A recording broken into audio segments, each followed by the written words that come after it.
Ini ada konsepnya ya. Yang pertama adalah menabung versus investasi. Ya. Kenapa sih kita perlu investasi? Karena simple. Kita tahu kalian udah di sini udah paham bahwa uang tuh dicetak. Ya, ada yang namanya inflasi. Jadi kalau kita nggak berinvestasi, kita cuma nabung nih uangnya. Misalnya punya 100 juta, cuma ditabung doang nggak diinvestasikan.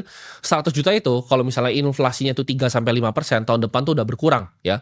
Jadi 95 juta nanti. Nilai ketika kalian bisa beli barang-barang di sekitar kalian itu akan berkurang ya. Itu yang pertama, ada inflasi. Dan yang kedua, kalian memanfaatkan yang namanya compounding interest. Banyak yang nanya, kok gue bisa punya harta seperti sekarang? Jawabannya ini bukan karena gue bisa jackpot, karena gue itu super pinter atau yang lain, enggak. Jawabannya gue udah compounding selama 11 tahun. Gue itu mulai ketika Warren Buffett mulai, 14 tahun tuh, dia 11 tahun. Ya, dia duluan dari gue. Jadi gue itu 14 tahun mulai, Warren Buffett itu 11 tahun mulai, kita compound gitu. Jadi Warren Buffett tuh baru jadi bilioner tuh umur 50-an. Teman-teman banyak yang nggak paham.